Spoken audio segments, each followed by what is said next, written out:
حسن بصری فرماتے ہیں یوں سمجھو تم بس کچھ دنوں کا مجموعہ ہو، اس میں سے جب کوئی دن چلا جاتا ہے تو تمہارے وجود کا ایک حصہ جھڑ جاتا ہے.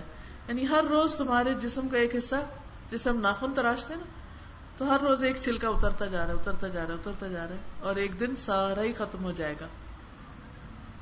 ادھر دن پورے ہوئے، ادھر تم نگاہوں سے غائب، پھر نظر تک نہ آؤ گے.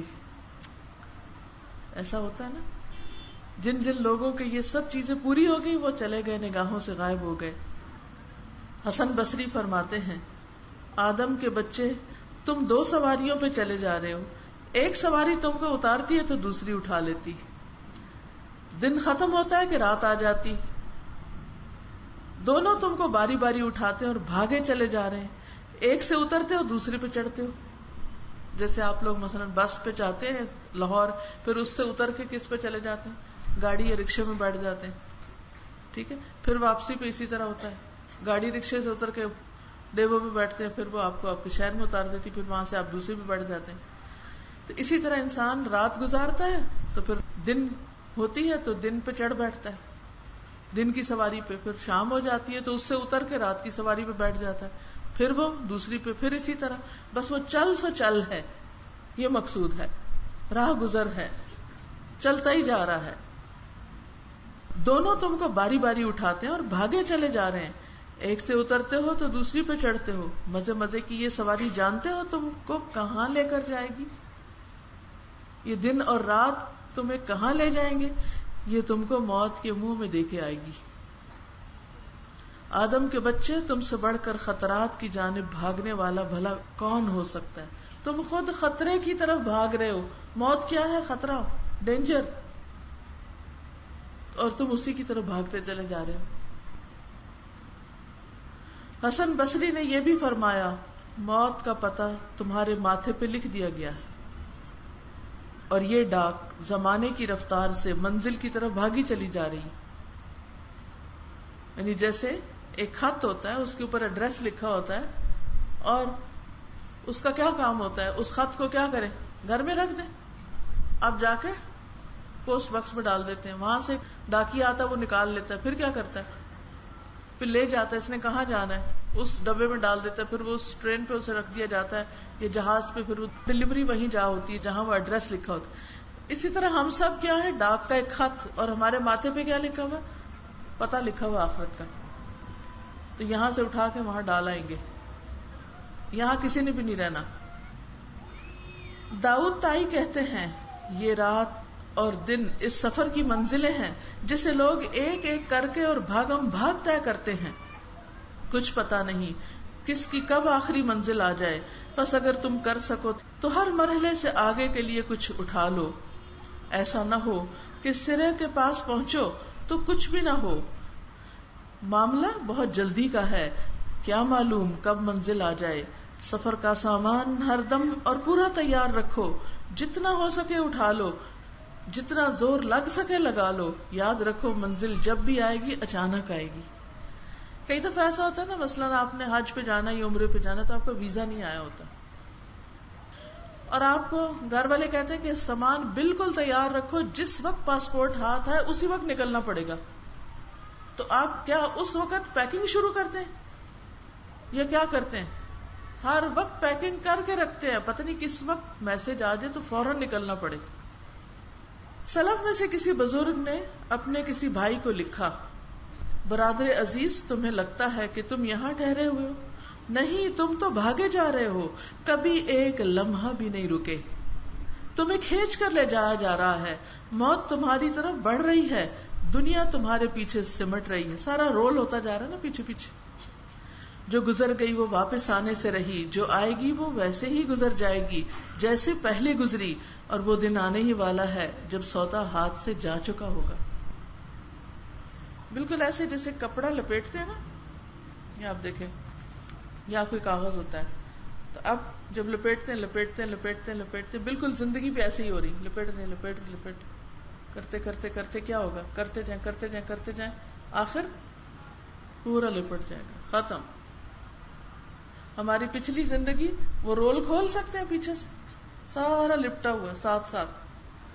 اور کسی وقت بھی آگے تھان ختم ہو گیا تو بس ختم، اس سے آگے نہیں جا سکتے پھر.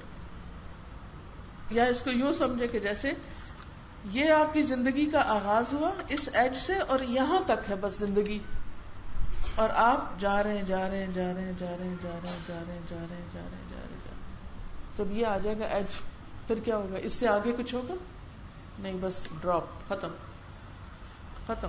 ہر ایک کا گنا ہوا ٹائم ہے، گنے ہوئے دن ہیں، روز ختم ہوتے جا رہے ہیں. جو کرنے والے کام ہے کر لیں، انتظار میں نہ رہیں جوان ہوں گے بوڑھے ہوں گے یہ ہوگا وہ ہوگا، نہیں، ہر روز دن مائنس ہو رہا ہے.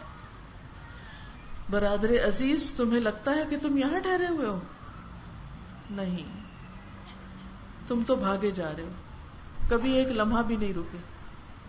تمہیں کھینچ کے لے جایا جا رہا ہے، موت تمہاری طرف بڑھ رہی ہے، دنیا تمہارے پیچھے سمٹ رہی ہے. جو گزر گئی وہ واپس آنے سے رہی، جو آئے گی وہ ویسے ہی گزر جائے گی جیسے پہلی گزری، اور وہ دن آنے ہی والا ہے جب سودا ہاتھ سے جا چکا ہوگا. کسی دانا کا قول ہے، دنیا میں ایسے شخص کی کیا خوشی جس کی زندگی میں جوں جوں دن گزرتا ہے مہینہ گھٹتا ہے، جوں جوں مہینہ گزرتا ہے سال گھٹتا ہے، جوں جوں سال گزرتا ہے تو عمر گھٹتی ہے. وقت بڑھنے سے رکتا ہے اور نہ عمر گھٹنے سے. وقت بڑھنے سے نہیں رکتا، آگے جانے سے، اور عمر گھٹنے سے نہیں رکتی. یعنی جب ادھر سے بندہ چل پڑتا ہے تو ادھر کا فاصلہ زیادہ ہوتا جاتا ہے اور آگے کا کم ہوتا جاتا ہے، چاہے وہ دیکھنے میں زیادہ ہی نظر آ رہا ہو لیکن وہ کم ہو رہا ہے، یہ بڑھ رہا ہے. دنیا میں ایسے آدمی کی کیا خوشی جس کی عمر اسے کھینچ کر اجل کے پاس یعنی موت کے پاس لے جا رہی ہے، اور جس کی زندگی اسے موت کے منہ میں دے آنے کو بھاگ رہی ہے. فضیل بن عیاض نے ایک شخص سے پوچھا، دنیا میں تم پر کتنے سال گزر گئے؟ کہا 60 سال. فرمایا اچھا تو تم 60 سال سے خدا کے پاس پہنچنے کے لیے بھاگ رہے ہو، 60 سال سے بھاگ رہے ہو، بس اب انقریب پہنچ جاؤ گے.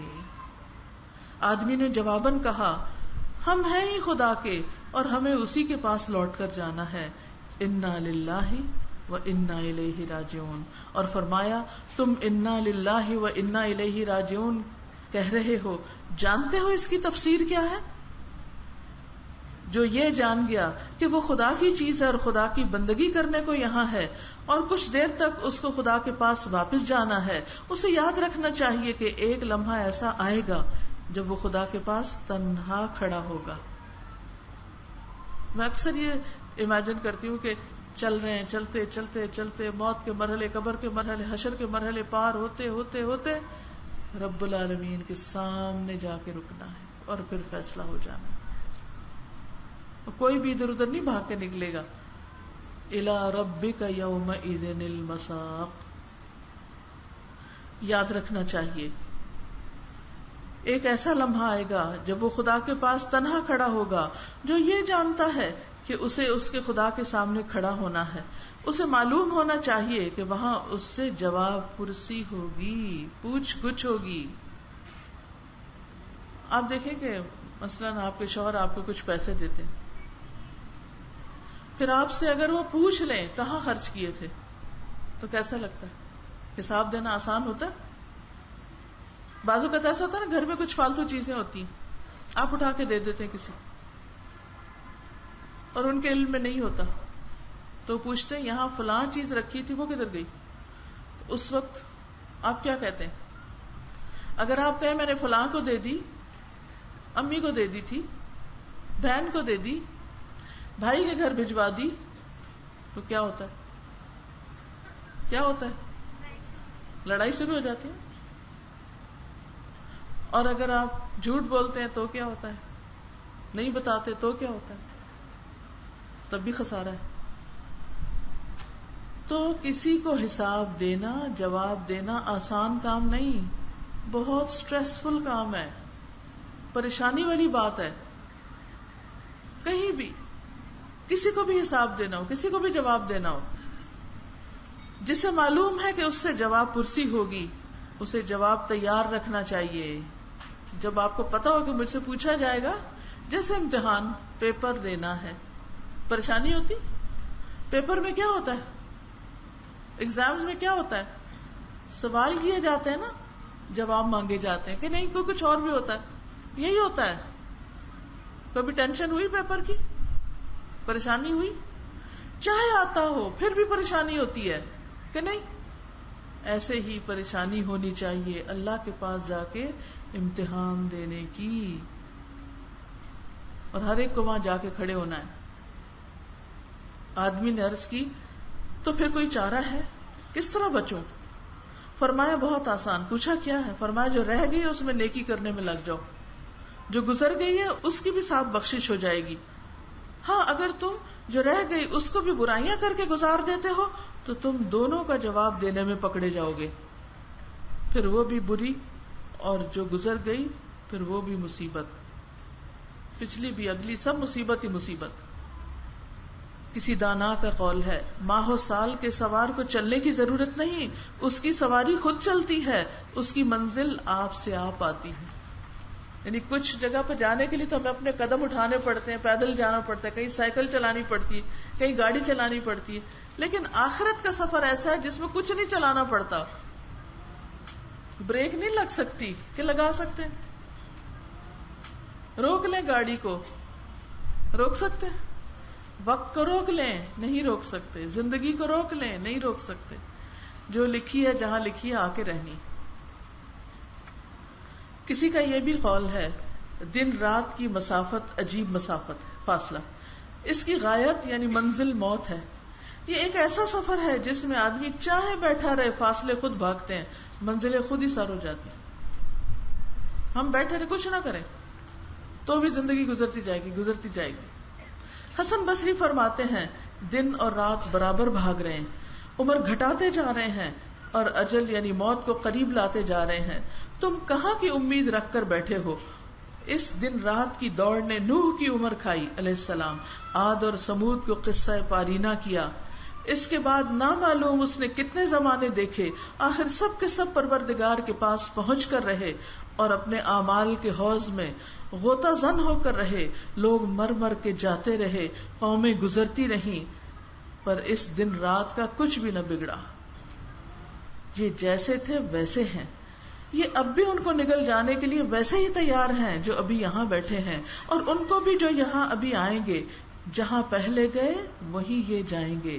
امام اوزائی نے اپنے کسی بھائی کو لکھا تھا اما بعد، ہوشیار رہو، تم چاروں طرف سے گھیر لیے گئے ہو. نیا دن چڑھنے کے ساتھ اور ہر نئی رات آنے کے ساتھ تم اپنے انجام سے قریب کر دیے جاتے ہو. خدا سے ڈرتے رہو، اس کے سامنے کھڑے ہونے سے خائف رہو. اور ہاں، دنیا سے رخصت ہوتے وقت تمہارا آخری لمحہ وہ ہونا چاہیے جو خدا کے ساتھ گزرا ہو، خدا کی یاد میں گزرا ہو. یعنی آخری وقت کیسے گزرے؟ اللہ کے ذکر کے ساتھ. عبداللہ بن عمر رضی اللہ عنہ کی جو وصیت ہے کہ شام پالو تو صبح کی امید نہ رکھو، اور صبح پالو تو شام کا انتظار نہ کرو، اور اپنی تندرستی سے اپنی بیماری کے لیے کچھ اٹھا لو. اپنی تندرستی یعنی صحت کے زمانے میں بیماری کے لیے کچھ تیار کر لو، اور زندگی سے موت کے لیے کچھ لے لو، کیونکہ موت کے بعد تو کچھ نہیں کر سکتے. تو زندگی میں سامان اکٹھا کر لو اپنی موت کے لیے یا موت کے بعد کے لیے. تو وہ اسی حدیث سے ماخوذ ہے جس کے عبداللہ بن عمر خود ہی راوی ہے. عبداللہ بن عمر کی یہ وصیت دنیا میں آرزو مختصر کرنے کا سبق دیتی ہے کہ دنیا کی امیدیں اور تمنائیں اور خواہشات اور آرزویں بہت زیادہ نہ پھیلاؤ، بہت زیادہ نہ بڑھاؤ. یعنی آدمی کو شام مل جائے تو صبح کی آس پر نہ رہے، اور صبح کر لے تو کسی نیکی کو شام پر نہ اٹھا رکھے کہ یہ شام کو کر لوں گی. یہی گمان رکھے کہ اس کی اجل یعنی موت ممکن ہے اس سے پہلے ہی آ جائے. دنیا میں زہد اختیار کرنے کی بہت سے علماء نے یہی تفسیر کی ہے. زہد ہوتا ہے دنیا سے بے رغبتی. امام مروزی کہتے ہیں امام احمد سے پوچھا گیا یہ دنیا میں زہد یا دنیا کو بے وقت جاننا کیا ہے؟ فرمایا یہی کہ یہاں آرزو مختصر کر لو، صبح پالو تو کہو کیا پتا شام آتی ہے یا نہیں. امام مروزی کہتے ہیں سفیان ثوری بھی یہی کہا کرتے تھے. اب یہ سارے کہنے والے خود دنیا سے چلے گئے, چاہے اس دن نہیں بھی چلے گئے, اپنے وقت پہ ہی گئے, لیکن انہوں نے اپنی زندگی کا ہر دن اس طرح گزارا کہ گویا چلے جانا ہے.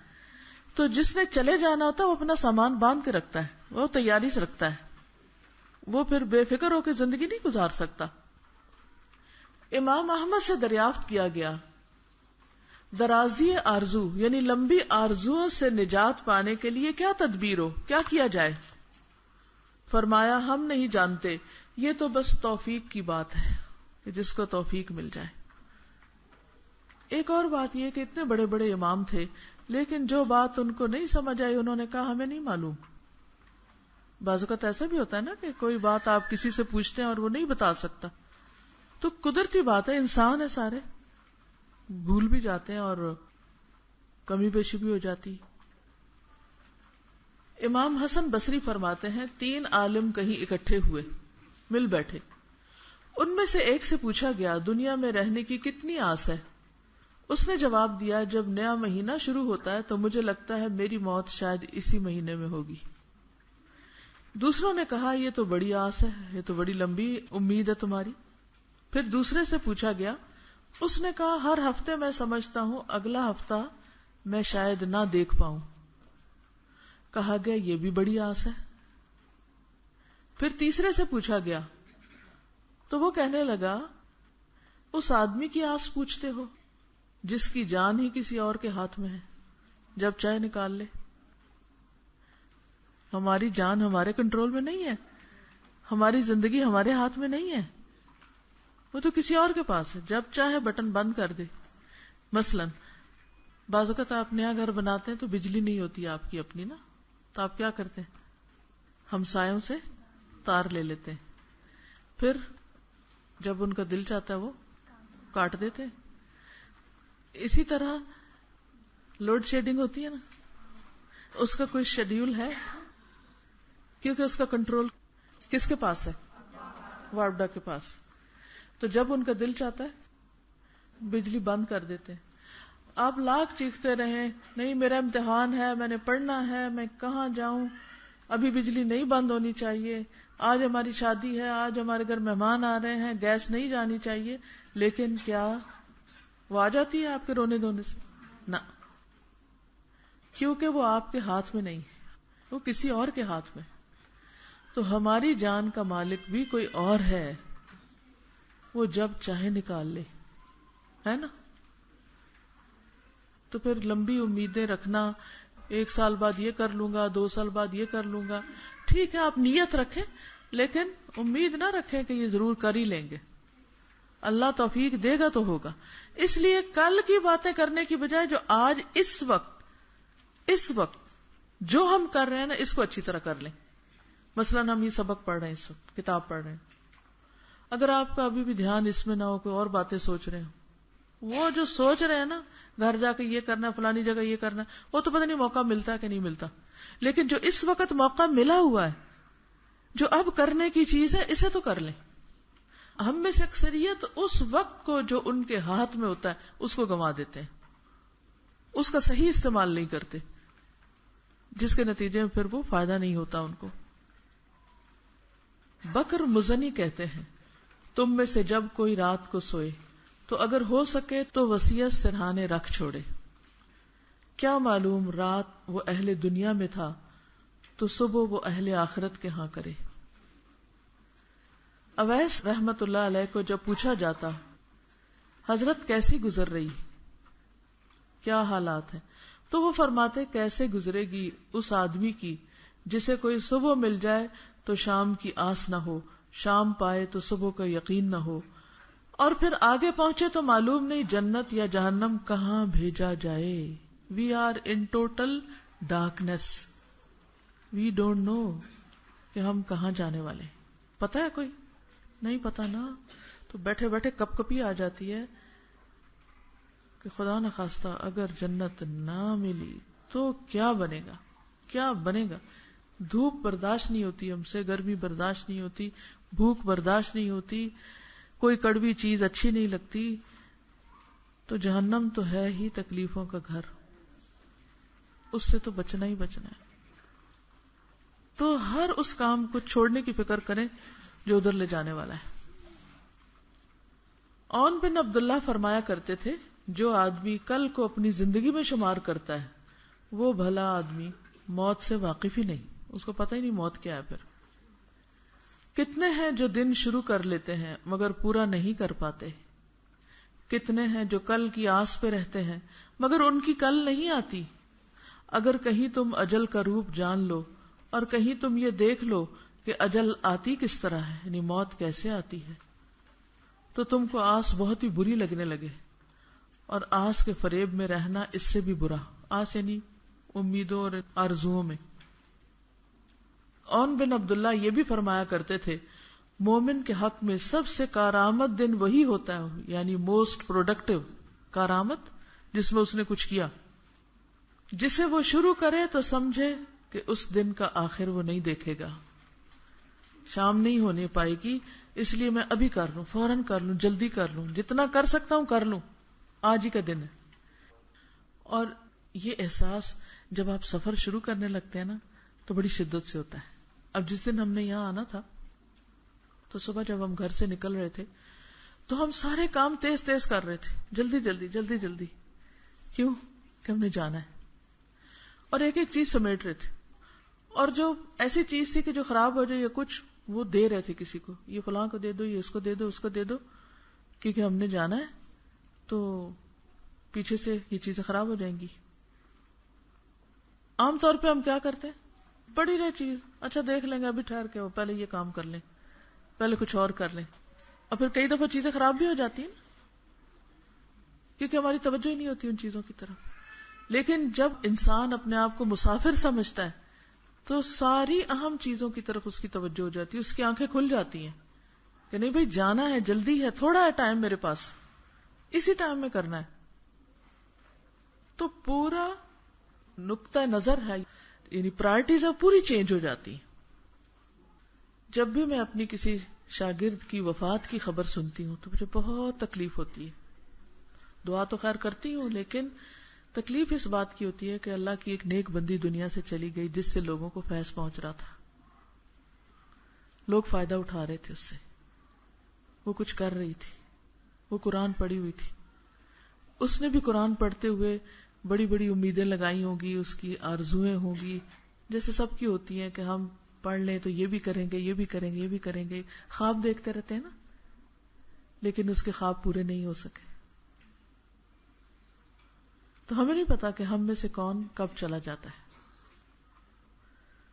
تو اس لیے اس کا انتظار نہ کریں کہ جب پڑھ لیں گے تو کچھ کریں گے, ساتھ ساتھ پڑھتے جائیں, ساتھ ساتھ جو وقت ملے اس میں کچھ نہ کچھ کرتے بھی جائیں جو آپ کر سکتے ہیں, جس کے اللہ نے آپ کو مہلت دی, موقع دیا. جیسے ایک بزنس مین ہوتا ہے نا, وہ جہاں بھی جاتا ہے تو وہ کیا دیکھتا ہے, یہاں اس جگہ میں کون سا بزنس شروع کر سکتا ہوں, یہاں سے کیا کما سکتا ہوں, یہاں کون سی فیکٹری لگا سکتا ہوں, یہاں کیا بھاؤ تاؤ کر سکتا, یا کیا بیچ سکتا ہوں, کیا خرید سکتا ہوں. اور وہ ہر جگہ جس سے بیٹھتا ہے وہ بزنس کی باتیں کرتا ہے نا, کیونکہ اسے اس میں مزہ آتا ہے, اسے اس میں فائدہ نظر آتا ہے. ہم سب بھی تو آخرت کا بزنس کر رہے ہیں نا. ہماری نظریں کیوں نہیں تیز کہ ہم ہر وقت یہ موقع ڈھونڈتے رہے کہ یہاں کس کو کون سی بات بتا دیں, کس کو کس راہ لگا دیں, کس کو کسی چیز کے بارے میں اس طرح بتا دیں کہ اس کی بھی زندگی بدل جائے. اور آپ کو پتا نا, الدال علی الخیر کفاعلہ, نیکی کی بات کی طرف رہنمائی کرنے والا, اس کی راہ دکھانے والا, ایسا جیسے وہ خود کر لے. آپ نے صرف اس کو ایک چھوٹی سی چیز بتا دی, یہ کرو, اور آپ کو بھول بھی گیا اور وہ کرنے لگ گیا. وہ جب تک کرتا رہے گا اس کا سارا ثواب جتنا اس کو ملے گا اتنا آپ کو بھی ساتھ ملتا جائے گا. اتنا بڑا بزنس, اتنا بڑا پروفٹ ہے کہ نہ کسی بچے کو چھوڑا کرے نہ کسی بڑے کو. کسی کو کوئی تسبیح سکھا دی, کسی کو کوئی ذکر سکھا دیا, کسی کو کوئی کتاب پکڑا دی, کسی کو کوئی کیسٹ سنوا دی, کسی کو کچھ تعلیم دے دی, کسی کو کہیں بھجوا دیا, کسی کو کسی کے ساتھ کنیکٹ کر دیا, اچھا تم وہاں چلے جاؤ, ادھر پڑھ لو, وہ کر لو, یہ کر لو, یہ کر لو. لوگوں کے پاس بہت بہانے ہوتے ہیں, وہ ایک بتائیں وہ کہنا یہ نہیں کر سکتے, اچھا یہ کر لو, یہ نہیں تو یہ کر لو. جیسے جو پروڈکٹ بیچنے والے ہوتے ہیں نا, وہ کس طرح بیچتے ہیں, اچھا یہ لے لو، یہ نہیں، اچھا میں ایک اور چیز دکھاتا ہوں. آپ کپڑے کی دکان پہ جاتے ہیں، کیا ہوتا ہے؟ آپ چلے تو جائیں، وہ آپ کو کچھ بیچے بغیر نکلنے دیں گے؟ نہیں، وہ کہیں گے یہ بالکل اب نیا آیا ہے، آج کل کا یہ فیشن ہے، یہ اس کی قیمت کم ہے، اس کا رنگ بڑا اچھا ہے، اس کا فلانا فلانا. اب تو عرصہ ہو گیا میں گئی نہیں، لیکن جب میں جاتی تھی تو میں دیکھتی ہی رہتی تھی. وہ جب کسی کی شادی ہوتی تھی نا، تو گاؤں وغیرہ سے رشتے دار آتے تھے، تو وہ پھر امی یا کوئی خالہ یا کوئی نہ کوئی جاتے تھے بازار، تو مجھے بڑا شوق ہوتا تھا میں جا کے دیکھوں. اور مجھے سب سے زیادہ مزہ کس پہ آتا تھا کہ جب وہ کپڑے والی دکان پہ جا کے کپڑے پھیلا تو مجھے پتا پریشانی کیا ہوتی، انہوں نے اتنا کپڑا بکھیر دیا، یہ کیسے سنبھالیں گے؟ کیونکہ گھر میں چادر طے کرنا، امی کہتی تھی نا کپڑے طے کرو، تو ہم کہا ہائے تھک جائیں گے اتنے کپڑے طے کرنے. ہم ماشاءاللہ 12 بہن بھائی تھے، تو روز دھلتے تھے ہمارے گھر کپڑے. یعنی اگر 12 بندے بھی اور امی ابا مل جائیں اور کوئی مہمان آئے ہو تو آپ دیکھیں روز کتنے کپڑے ہوں گے. تو وہ روزانہ دھلتے تھے، روزانہ تاریں بھر جاتی تھی، روزانہ پھر ان کو طے لگانی ہوتی تھی، ان کو سنبھالنا ہوتا تھا. تو جب بازار جاتے تھے کہتے تھے یا اللہ انہوں نے اتنے کھول کے تھان رکھ دیے، اتنے کھول دیے. وہ کیوں کھولتے جاتے ہیں؟ انہوں نے بیچنا ہے نا. اور اگر وہ کہے نہیں یہ لگتا ہے، یہ نہیں، اس کو نہیں شوق کپڑا خریدنے کا، تو ہم ایسے ہی وقت ضائع کریں. اس نے نہیں ماننا، یہ تو غریب سا لگتا ہے، اس نے نہیں خریدنا، یہ فلانا ایسا ہے. اور وہ کہے نہیں ہماری سیٹنگ خراب ہوگی، ادھر ہی دیکھ لو جو دیکھنا ہے بس. تو ان کا کپڑا بکے گا ایسے. اگر آپ لوگ بھی ہر بندے کے بارے میں یہی سوچ لیں، اس نے نہیں ماننی میری بات، یہ مائنڈ کر جائے گا، یہ پتہ نہیں کیا کہے گا، تو ٹھیک ہے نا، اسے پتا میں قرآن پڑھ رہا ہوں، اگر اس کو بھی شوق ہوگا تو خود ہی آ جائے گا. کوئی خود آتا ہے؟ وہ اللہ ماشاء اللہ خود نہیں آتے لوگ. تو آپ نے کیا کرنا ہے پھر؟ ان کو بلانا ہے، ایک چیز دکھانی ہے، دوسری تیسری چوتھی، چھوڑنا نہیں. کیونکہ اس کا فائدہ کس کو ہے؟ اس کا فائدہ کس کو ہے؟ خود ہمیں. اتنا مفت کا کاروبار ہے کہ ہم نے بس ایک چیز اس کو بتا دی، محنت ساری اس کی، ساری محنت وہ کر رہا ہے. مثلا آپ نے کسی کو نماز پہ لگا دیا، اب نمازیں تو وہ پڑھ رہا ہے، ثواب کس کو مل رہا ہے؟ اس کو تو مل ہی رہا، اتنا ہی آپ کو بھی مل رہا ہے. کتنی بڑی بات ہے، کتنے فائدے کی بات ہے. اب قیامت کے دن جب آپ جائیں گے، ایک تو آپ کی اپنی نمازیں ہوں گی، ایک ان سب کی نمازوں کا بھی آپ کے اعمال نامے میں ثواب جمع ہوگا جن کو آپ نے نماز پہ لگایا. ایک آپ خود ذکر کرتے اور ایک آپ نے دوسرے کو بھی لگا دیا، ان سب کا بھی ثواب آپ کے ساتھ آ گیا. تو اس سے درجہ بلند ہوتے ہیں نا، اس سے نور میں اضافہ ہوگا. تو یہ ہے آخرت کا کاروبار کرنا اور موقع کو ہاتھ سے نہیں جانے دینا. جب میں اسٹوڈنٹ تھی، یونیورسٹی میں پڑھتی تھی، تو لاہور سے ہم سرگودا جب آتے تھے یا بس پہ یا پھر ٹرین پہ آتے تھے، تو میں ادھر سے نیت کر کے بیٹھتی تھی میں نے کسی کو اچھی بات بتانی ہے رستے میں نا. اور اس وقت ابھی اتنے پمفلٹ کیسٹیں یہ چیزیں تو ہوتی ہی نہیں تھی، بالکل کوئی رواج ہی نہیں تھا ان کا، یا کوئی بڑی بڑی کتابیں ہوتی تھی یا پھر کوئی چھوٹی موٹی بات زبانی بتاؤ.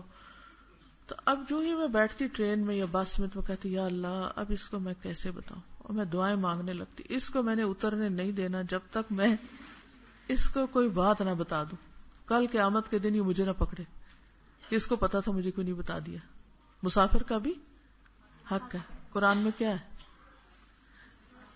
وَالصَّاحِبِ بِالْجَنْبِ. تو 4 گھنٹے کے رستے میں اگر کوئی آپ کے ساتھ مسافر بیٹھا ہے، جو ہوتا ہے نا بس میں جائیں یا گاڑی میں، تو وہ عورتیں ایک طرف ہو جاتی ہیں، تو کوئی نہ کوئی آپ کو پھر ساتھ ہو جاتا ہے. تو کہیں پر بھی آپ جائیں، کسی سے بھی واسطہ ہو تو خیر کی بات آگے پہنچائیں. اس سے آپ کے اپنے اندر ایک جوش جذبہ رہے گا، ایک آپ کو خوشی رہے گی کہ آپ نے کسی کی خدمت کی، کسی کی مدد کی، کسی کو فائدہ پہنچایا. کھانا کھلا کے بھی فائدہ پہنچایا جاتا ہے، کسی کو کپڑا پہنا کے بھی فائدہ پہنچایا جاتا ہے، اور کسی کو اچھی بات بتا کے بھی فائدہ پہنچایا جاتا ہے. تو ہر وقت ہم کھانا کپڑا نہیں دے سکتے کسی کو، لیکن اچھی بات تو ہر وقت دے سکتے ہیں، یا نہیں؟ تو یہ پڑھنے کے بعد تک پہ نہ چھوڑیں، ساتھ ساتھ ہی تھوڑا تھوڑا شیئر کرتے رہیں. ٹھیک ہے. مکہ میں کوئی عبادت گزار عورت تھی، شام ہوتی تو وہ اپنے آپ سے مخاطب ہوتی، اے نفس بس یہی رات ہے، اگلی کوئی رات کیا پتا تم دیکھو نہ دیکھو، بس جتنی محنت ہو سکے اسی میں کر لو. صبح ہوتی تو وہ پھر اپنے آپ کو مخاطب کرتی، اے نفس بس یہی دن ہے جو تجھے ملا ہے، اگلا کوئی دن تجھ پہ آئے یا نہ آئے، جو ہو سکتا ہے بس آج ہی کر لو۔ بکر مزنی فرماتے تھے اگر تم نماز سے لطف لینا چاہتے ہو تو یہ سمجھ کر نماز پڑھو کہ اس کے بعد کوئی نماز پڑھنے کو شاید ملے یا نہ ملے۔ ان کا یہ قول دراصل نبی صلی اللہ علیہ وسلم سے جو روایت ہوئی ہے اس سے ماخوذ ہے، یعنی فصلی صلاۃ مودع، اس شخص کی طرح نماز پڑھو جو دنیا سے رخصت ہو رہا ہو، جو دنیا سے جا رہا ہو، جیسے حضرت عمر رضی اللہ تعالیٰ عنہ کو نماز کی حالت میں زخمی کیا گیا تھا اور اس کے بعد وہ شہید ہو گئے، تو ان کو یہ احساس ہو رہا ہوگا کہ اب یہ میری آخری نماز تھی یہاں مسجد نبوی میں۔ تو اسی طرح اس وقت اگر ہمیں یہ احساس ہو جائے کہ شاید یہ ہماری آخری نماز ہو تو خود ہی خشوع آ جائے۔ بہت سے لوگ یہ سوال کرتے ہیں نا کہ کس طرح نماز میں دل لگے، کس طرح نماز میں خشوع آئے، تو یہ اس کا بہترین نسخہ ہے۔ کوئی شخص اپنے کسی عزیز سے ملنے گیا، دروازے پہ دستک دی تو جواب ملا صاحب گھر پہ نہیں۔ پوچھا کب واپسی ہے؟ یہ کوئی باندی تھی اور معرفت میں خاص مقام رکھتی تھی۔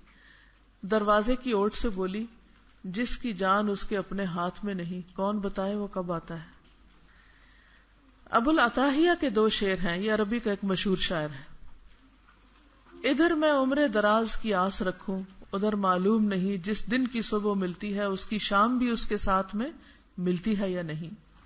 تم دیکھتے نہیں جب بھی سویر ہوتی ہے تو وہ تمہاری عمر کو کاٹ کر اور اس سے ایک دن گھٹا کر ہوتی ہے۔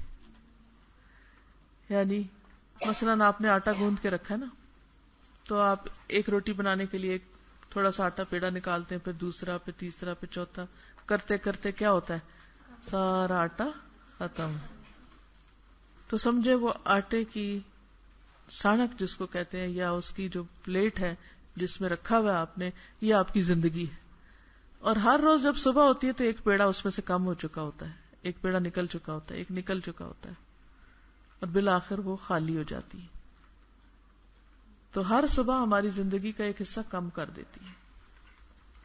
یا مثلا پیاز کاٹ رہے ہیں یا کوئی بھی چیز، آپ اس کو کاٹ کے الگ کر رہے ہیں، کرتے کرتے کرتے کرتے کرتے سارا ختم۔ کبھی آپ نے گاجر کو کرش کیا یا مولی کنڈا کیا؟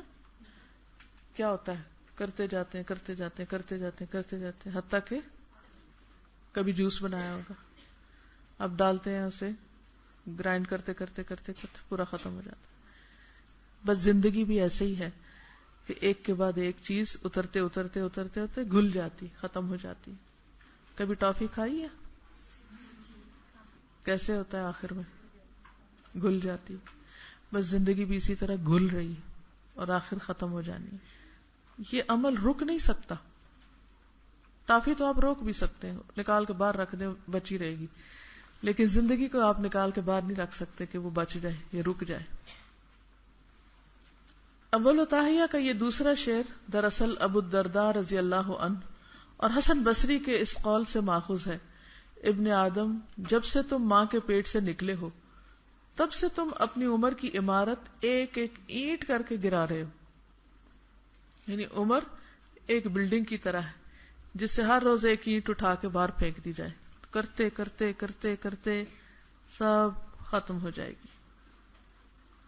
دن کٹ جاتا ہے اور وقت گزر جاتا ہے تو ہم کتنے خوش ہوتے ہیں، حالانکہ جب کوئی دن گزرتا ہے تو وہ ہمیں موت سے کچھ اور ہی قریب کر جاتا ہے۔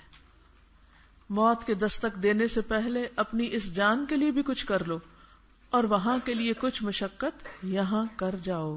عمل ہی گھاٹا ہے اور عمل ہی کمائی ہے۔ یعنی عمل کوئی نہیں کریں گے تو نقصان ہی نقصان، اور اگر کر لیں گے تو فائدہ ہی فائدہ۔ آپ کو ہر روز 24 گھنٹے ملتے ہیں، سمجھیں آپ کے بینک میں روزانہ 24,000 روپے رکھ دیے جاتے ہیں، اور آپ کو روز کہا جاتا ہے کہ یہ 24,000 آج ہی خرچ کرنے، اگر آج نہیں خرچ کیے تو کل یہ نہیں ملیں گے، یہ بیلنس 0 ہو جائے گا۔ صبح پھر 24,000 نئے مل جاتے ہیں۔ آپ ہر روز دیکھا کریں کہ آپ نے روزانہ اس میں سے کتنے ہزار خرچ کیے۔ 8,000 6,000 تو ویسے ہی ختم ہو جاتے ہیں، یعنی ان کو ہم استعمال نہیں کرتے، سو کے گزار دیتے. آپ کبھی گھڑی دیکھ کے بیڈ پہ جایا کریں، گھڑی دیکھ کے اٹھا کریں، پتہ چلے گا کتنے گھنٹے سوئے. بعض اوقات بچوں کو جیسے میں جگاتی ہوں تو کہتے جاگ رہے ہیں. میں کہتی ہوں ایسے جاگنے کا کیا فائدہ کہ جس میں کوئی کام ہی نہ ہو. آپ اٹھے ہوئے اور سوچے جا رہے ہیں. بھئی اٹھے کچھ کر لو، خالی سوچنے سے تو کچھ نہیں ہوتا. تو بعض اوقات ہم اپنے آپ کو یہ دھوکہ دیتے ہیں، نہیں ہم جاگ رہے ہیں، ہم سوئے تو 6 گھنٹے اور 2 گھنٹے ایسے ہی بس ادھر ادھر سستی کے مارے پڑے رہے. تو کیا فائدہ اس کا؟ وہ تو ٹوٹل ضائع کرنا ہے، کچھ بھی اس سے حاصل نہیں. آپ کو معلوم ہے نبی صلی اللہ علیہ وسلم کس طرح اٹھا کرتے تھے صبح؟ کسی کو معلوم ہے یہ سنت؟ آپ کے جاگنے کی سنت. آنکھیں ملتے تھے اور اس سے پہلے انسٹنٹ پروسیس ہوتا تھا. نبی صلی اللہ علیہ وسلم جاگنے کے فوراً بعد اٹھ جاتے تھے. بیڈ میں لیٹے نہیں رہتے تھے اور پھر دعا پڑھیں اور پھر سوچیں اور پھر اٹھیں. فوراً اٹھتے تھے. آنکھ کھلی اٹھ گئے، بس اٹھے اور آنکھیں ملی اور نکل گئے. تو ہم صرف اپنے اٹھنے کے طریقے پر ہی غور فرما لیں کہ وقت ضائع کرنے کا آغاز سویرے ہی ہو جاتا ہے. کیونکہ کوئی ایم تو زندگی میں ہے کوئی نہیں، کوئی مقصد تو ہے نہیں جس کے لیے جلدی اٹھیں. جب کوئی چیز سامنے ہوتی تو پھر جلدی بھی اٹھ جاتے ہیں، فوراً بھی اٹھ جاتے ہیں، پھر نہیں دیر لگاتے. اور جب کوئی کرنے کا کام نہیں تو پھر کیوں جلدی اٹھیں، پھر دوبارہ جا لیٹتے ہیں. پھر عبداللہ بن عمر فرماتے ہیں اپنی تندرستی سے اپنی بیماری کے لیے کچھ اٹھا لو اور زندگی میں موت کے لیے کچھ کر لو. یعنی تندرستی میں نیک اعمال کو غنیمت جان لو اس سے پہلے کہ لاچار ہو جاؤ، اور پھر کوئی نیکی چاہو بھی تو نہ کر سکو، اور یہ کہ خدا کو خوش کرنے کے لیے اس زندگی کو غنیمت جانو قبل اس کے کہ موت آ جائے اور تم 1000 نیکی کرنا چاہو پر وہ نہ کرنے دے. اسی عبداللہ بن عمر والی روایت میں یہ الفاظ بھی آتے ہیں فَإِنَّكَ يَا عَبْدَ اللَّهِ لَا تَدْرِي مَسْمُكَ غَدًا، کہ بے شک اے عبداللہ تم کیا جانو کل تمہارا کیا نام لیا جاتا ہے. یعنی تم کیا جانو کل تم زندوں میں ہوگے یا مردوں میں. اس معنی کی متعدد باتیں احادیث میں مروی ہوئی ہیں. صحیح بخاری میں عبداللہ بن عباس سے روایت ہے کہ نبی صلی اللہ علیہ وسلم نے فرمایا 2 نعمتیں ایسی ہیں جن کا مول کرنے میں اکثر لوگ گھاٹا کھا جانے والے، ایک تندرستی اور دوسری فراغت، فرصت. انہیں نہیں پتا انہوں نے کہاں استعمال کرنا ہے اس کو. مستدرک حاکم میں عبداللہ بن عباس سے روایت ہے کہ رسول اللہ صلی اللہ علیہ وسلم نے ایک شخص کو نصیحت کرتے ہوئے فرمایا 5 چیزوں کو 5 چیزوں سے پہلے بس غنیمت جانتے رہو. جوانی کو بڑھاپے سے پہلے، تندرستی کو کوئی روگ لگنے سے پہلے، مالی آسودگی کو محتاجی سے پہلے، فراغت کو مصروفیت سے پہلے، زندگی کو موت سے پہلے. یعنی ان سے فائدہ اٹھا لو. غنم بن قیس کہتے ہیں ہم اسلام میں اپنے اول دور میں ایک دوسرے کو یہ بکثرت یاد کروایا کرتے تھے ابن آدم قبل اس کے کہ فرصت چلی جائے فراغت ہی میں کچھ کر لو. قبل اس کے کہ فرصت چلی جائے فراغت ہی میں کچھ کر لو. قبل اس کے کہ بوڑھے ہونے لگو جوانی میں کچھ کر جاؤ. قبل اس کے کہ بیمار لاچار ہو جاؤ صحت میں کچھ کر لو. قبل اس کے کہ آخرت کو جا دیکھو یہی دنیا میں کوئی ہاتھ پیر مار لو. اور قبل اس کے کہ تم کو موت آ جائے زندگی میں کچھ بنا لو. صحیح مسلم میں ابو ہریرہ سے روایت ہے کہ نبی صلی اللہ علیہ وسلم نے فرمایا 6 آفتوں سے پہلے جتنا کچھ کر سکتے ہو کر لو. 6 آفتوں سے پہلے جو کر سکتے ہو کر لو. اس سے پہلے کہ جب سورج اپنے غروب ہونے کی جگہ سے طلوع ہو جائے یعنی مغرب سے، اس سے پہلے کہ دھواں رونما ہو جائے، اس سے پہلے کہ دجال نکل آئے، اس سے پہلے کہ دابت الارض کا خروج ہو جائے، زمین سے وہ جانور نکل آئے، اس سے پہلے کہ وہ زمانہ آئے جب ہر کسی کو اپنی اپنی پڑ جائے گی، اس سے پہلے کہ جب عوامی ہڑبونگ اقتدار پائے گی. ترمذی کی روایت میں ابو ہریرہ ہی سے نبی صلی اللہ علیہ وسلم کے یہ الفاظ آتے ہیں 7 آفتوں سے پہلے اعمال کی جلدی کر لو. کیا تم اس انتظار میں ہو کہ ایسی محتاجی آئے کہ سب ہوش اڑا دے، انسان اتنا محتاج ہو جائے کہ نہ اس کے پاس کھانے کو ہو، نہ پہننے کو، نہ اور ضرورت کو. یا ایسی مالداری میں پڑو جو آدمی کو سرکش کر دے کہ بہت زیادہ مال آ جائے اور انسان دین بھول جائے. یا کوئی ایسا روگ لگے جو ہر چیز کا صفایا کر دے. بعض ایسی بیماریاں آتی ہیں نا کہ بندے کی جمع پونجی ہر چیز ختم ہو جاتی ہے، زمینیں بک جاتی ہیں، زیور بک جاتے ہیں، کچھ نہیں باقی رہتا. یعنی بعض لوگ فوت ہوتے ہیں تو انہوں نے جو زندگی بھر کمائی کی ہوتی ہے سب صاف کر کے جاتے ہیں، وارثوں کے لیے کچھ بھی نہیں چھوڑتے، بلکہ وہ وارث بےچارے قرضے اٹھا کے علاج کراتے ہیں اور وہ بعد میں قرضہ اتارتے رہتے ہیں. ایسی محتاجی آئے کہ سب ہوش اڑا دے، یا کوئی ایسا روگ لگے جو ہر چیز کا صفایا کر دے، یا ضعیفی آئے یعنی بڑھاپا آ جائے جو جسم میں جان ہی نہ رہنے دے، یعنی انسان زندہ تو لیکن کچھ کرنے کے قابل نہ ہو، یا موت آئے اور خاک میں ملا دے، مر کے قبر میں انسان چلا جائے، اور یا پھر جب دجال ہی آ جائے جو کہ آنے والے فتنوں میں سب سے بڑا چھپا ہوا فتنہ ہے، اور یا پھر تم قیامت کے انتظار میں ہو، اور وہ تو کیا ہی بری اور کڑی آفت ہے. یعنی قیامت کا انتظار نہ کرو تو بڑی سخت چیز ہے. وَالسَّاعَةُ أَدْهَىٰ وَأَمَرُّ. ان احادیث سے مراد یہ ہے کہ سب کی سب چیزیں نیک اعمال میں رکاوٹ بنتی ہیں. پھر نیک اعمال اس طرح نہیں کر سکتے. جسم میں کوئی تکلیف ہو جائے تو آپ کی نماز ویسی نہیں رہتی، اس طرح رکوع اور سجدہ نہیں آپ کر سکتے جیسے کرنا چاہیے. بعض بیماریاں ایسی ہیں کہ روزہ رکھنا مشکل ہو جاتا ہے. بعض اوقات انسان اتنا محتاج ہوتا ہے کہ صدقہ خیرات ہی نہیں کر سکتا. تو اس وقت سے فائدہ اٹھا لو، آگے کے لیے جمع کرا لو. ان احادیث سے مراد یہ ہے کہ سب کی سب چیزیں نیک اعمال میں رکاوٹ بنتی ہے. ان میں سے بعض چیزیں ایسی ہیں جو انسان کو ذاتی طور پر نیکی کرنے سے دور رکھتی ہیں. مثلا محتاجی، حد سے بڑی ہوئی مالداری، بیماری اور لاچاری، ضعیفی اور موت. جبکہ ان میں بعض چیزیں ایسی مذکور ہوئی ہیں جو کہ فتنہ عام ہوں گی، یعنی سب کو پکڑ لیں گی. مثلا قیامت کا آنا، یا دجال کا نکلنا، یا دوسرے ایسے فتنے جو لوگوں کو پریشان کر کے رکھ دیں. جیسا کہ ایک حدیث میں ان فتنوں کے بارے میں آیا ہے، بادروا بالاعمال فتنا کقطع اللیل المظلم، صحیح مسلم. ایسے فتنے پڑنے سے پہلے نیک اعمال کی جلدی کر لو جو اندھیری رات کی طرح چڑھ آئیں گے، تو پھر تم کچھ کر نہ سکو گے. ان میں سے بعض خوفناک باتیں تو ایسی ہیں کہ جب وہ ظاہر ہو جائیں گی تو اس کے بعد کیا گیا نیک عمل کارآمد ہی نہ ہوگا. یعنی بعض ایسی ہیں کہ اس کے بعد کیا ہوا نیک عمل کارآمد نہ ہوگا. جس روز تمہارے رب کی بعض مخصوص نشانیاں نمودار ہو جائیں گی، پھر کسی ایسے شخص کو اس کا ایمان کچھ فائدہ نہ دے گا جو پہلے ایمان نہ لایا، یا جس نے اپنے ایمان میں کوئی بھلائی نہ کمائی ہو. کہہ دو کہ تم بھی انتظار کرو، ہم بھی انتظار کرنے والے ہیں. کیا مطلب؟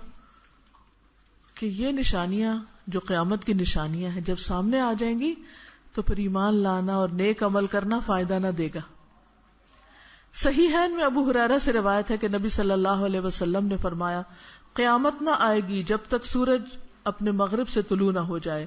پھر جب وہ طلوع ہو جائے اور لوگ اسے دیکھ لیں تو سب ایمان لے آئیں گے.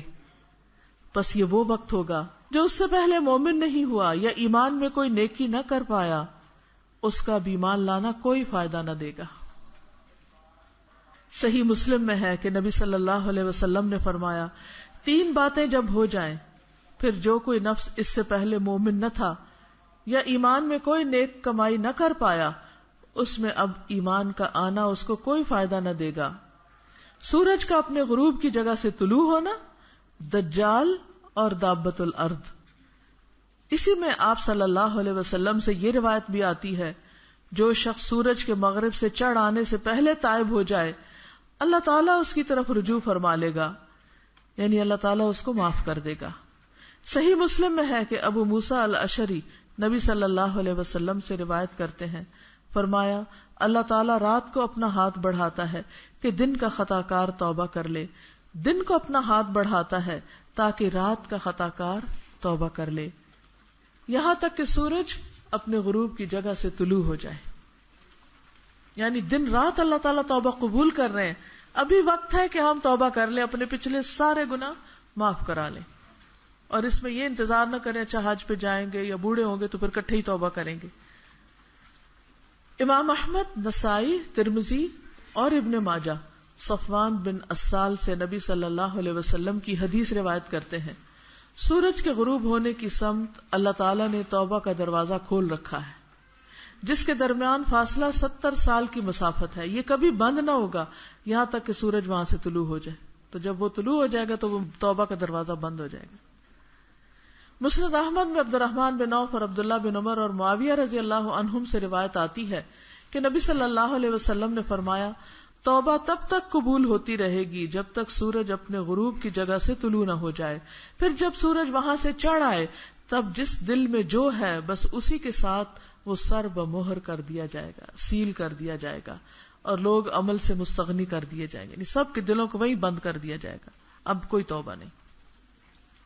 عائشہ رضی اللہ عنہا سے روایت کی گئی ہے کہ انہوں نے کہا، جب ان نشانیوں کے عمل میں آنے کی ابتدا ہو جائے گی تو اعمال لکھنے والے اپنے قلم چھوڑ دیں گے، فرشتوں کا کام ختم.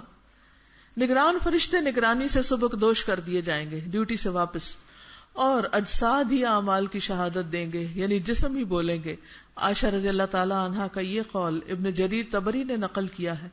ایسا ہی قول کثیر بن مرہ اور یزید بن شریح اور دیگر سلف سے مروی ہے کہ جب سورج مغرب سے طلوع ہو جائے گا تو پھر جس دل میں جو نیکی یا بدی ہے بس وہ دل اسی کے ساتھ سر بمہر کر دیا جائے گا.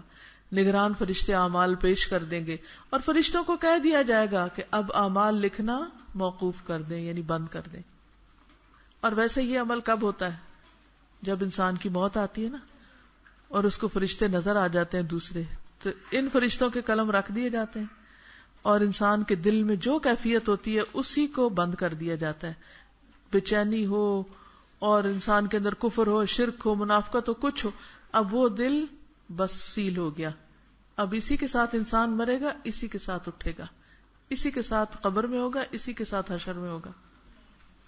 اس لیے دل کی صفائی اور دل کی اصلاح کی ساتھ ساتھ فکر کرنی چاہیے. اس میں دیر نہیں کرنی چاہیے، انتظار میں نہیں رہنا چاہیے.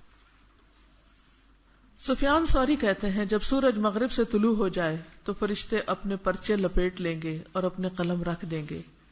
چنانچہ مومن کے لیے یہ ضروری ہے کہ وہ نیک اعمال کی جلدی کر لے قبل اس کے کہ وہ نیکی کی توفیق سے یا طاقت سے ہی محروم کر دیا جائے اور اس کے اور نیک اعمال کے مابین رکاوٹیں اور پردے حائل ہو جائیں.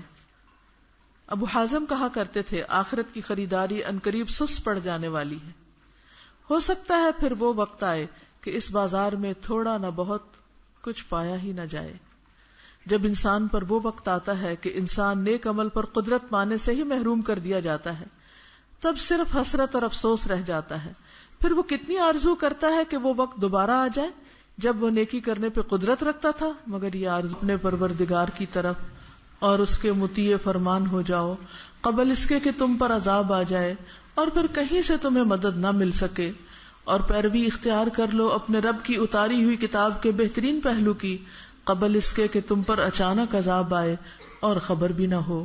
کہیں ایسا نہ ہو کہ بعد میں کوئی نفس کہے، افسوس میری اس کمی پر جو میں اللہ تعالیٰ کے حق میں کرتا رہا، بلکہ میں تو مذاق اڑانے والوں میں ہی رہا. یا کہے، کاش اللہ نے مجھے ہدایت بخشی ہوتی تو میں بھی متقیوں میں سے ہوتا. یا عذاب دیکھ کر کہے، کاش مجھے ایک موقع اور مل جائے اور میں بھی نیک عمل کرنے والوں میں شامل ہو جاؤں. آیا 99-100. یہاں تک کہ جب ان میں سے کسی کی موت آ جائے گی تو کہنا شروع کرے گا، اے میرے رب مجھے اسی دنیا میں بھیج دے جسے میں چھوڑ آیا.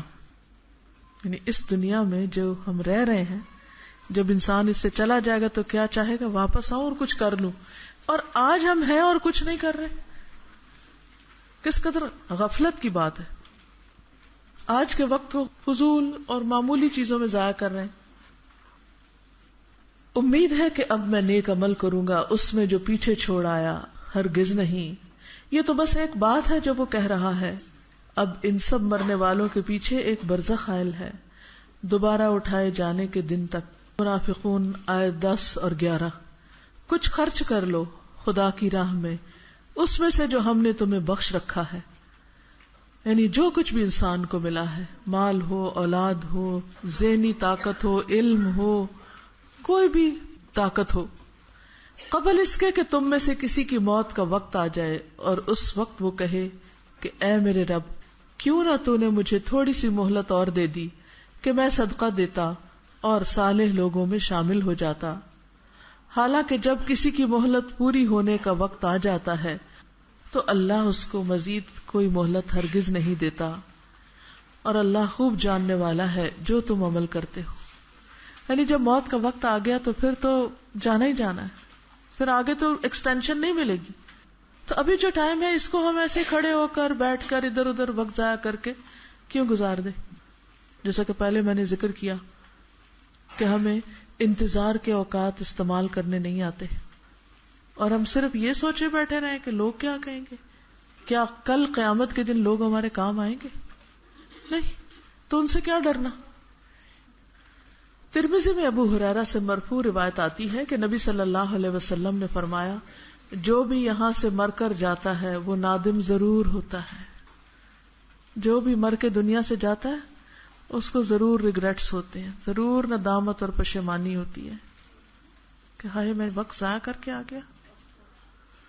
صحابہ نے عرض کی ندامت کس بات کی؟ فرمایا اگر وہ نیک ہوتا ہے تو نادم ہوتا ہے کاش کچھ اور نیکی کر لیتا، اور اگر وہ خطاکار ہو تو ندامت اور حسرت کرتا ہے کاش دنیا میں ہی اس کو کوئی ڈانٹ ڈپٹ کر دیتا.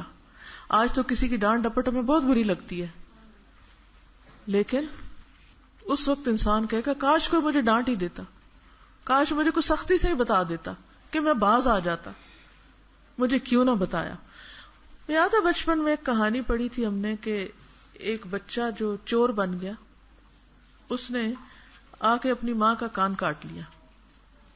کیا کہا کہ اگر تو مجھے بچپن میں روک دیتی چوری کرنے سے، جب میں اسکول سے چھوٹی موٹی چیزیں چرا کے لاتا تھا، تو آج میں اتنا بڑا چور نہ بنتا اور یہ اتنی بڑی شامت نہ آتی میری. تو بعض اوقات ہم چھوٹی چھوٹی برائیاں دیکھتے رہتے ہیں اپنے ہی بچوں میں، بہن بھائیوں میں، آگے پیچھے، تو ہم انہیں منع نہیں کرتے. ہم کہتے ہیں چھوڑو پرے، وہ کہیں گے کہ لو یہ بڑی ملانی بن گئی ہے، قرآن پڑھ لیا تو ہمیں ہر وقت سمجھاتی ہے. لیکن کل موت کے بعد وہ کیا چاہیں گے؟ کاش ہمیں کوئی ڈانٹ کے ہی سمجھا دیتا. جب ایسا ہے تو پھر مومن کے لیے یہ جان لینا ضروری ہو جاتا ہے کہ اس کی جتنی عمر بچ گئی ہے وہ تو بہت ہی بڑی غنیمت ہے. اسی وجہ سے کہا جاتا ہے آدمی کو ایمان میسر آ جائے تو اس کی باقی ماندہ زندگی کا پھر کوئی مول نہیں. سعید بن جبیر کہتے ہیں ہر وہ دن جو ایک مومن کو گزارنے کے لیے ملتا ہے، ہر وہ دن جو ایک مومن کو گزارنے کے لیے ملتا ہے ہر غنیمت سے بڑھ کر ہے، ہر چیز سے زیادہ قیمتی ہے. بکر مزنی کہا کرتے تھے خدا جس دن کو بھی پیدا کر کے دنیا میں بھیجتا ہے تو وہ دن کہتا ہے اے ابن آدم مجھے غنیمت جان لے، ہو سکتا ہے میرے بعد تیرے لیے کوئی اور دن نہ بھیجا جائے. اور جو رات آتی ہے وہ بھی یہی کہتی ہے اے ابن آدم مجھے غنیمت جان، ہو سکتا ہے تیرے لیے میرے بعد کوئی رات نہ ہو. اسی معنی میں کسی نے یہ دو شعر کہے ہیں، فراغت کو غنیمت سمجھو تو کچھ رکوع اور سجود ہی کر لو کہ آگے جا کر فضیلت اور مرتبہ پاؤ. کیا پتا موت آئے تو اچانک آئے اور کسی چیز کا موقع ہی نہ دے. کتنے ہی ہیں جو یہاں صحت مند اور تندرست ہوتے ہوئے مرے اور کسی بیماری کے بغیر مرے، بس موت آئی اور چلتوں پھرتوں کو اٹھا کے لے گئی. بعد میں لوگ کہتے ہیں ان کو تو کبھی زکام بھی نہیں ہوا تھا، ان کو تو کچھ بھی نہیں ہوا تھا، اچانک ہی فوت ہو گئے، اچانک ہی موت آ گئی. کچھ بھی ہو سکتا. محمود الوراق کے کچھ شعر ہیں، کل کا دن گزرا اور تم پر گواہ بننے کے لیے آگے بڑھ گیا، تب آج کا دن آیا. جو اس وقت گواہی اکٹھی کر رہا ہے یہ بھی اپنا کام سمیٹے گا اور پھر نہ پلٹے گا. کل کو ایک اور گواہ آ کھڑا ہوگا. اب کل اس وقت ہم کہاں بیٹھے ہوئے تھے؟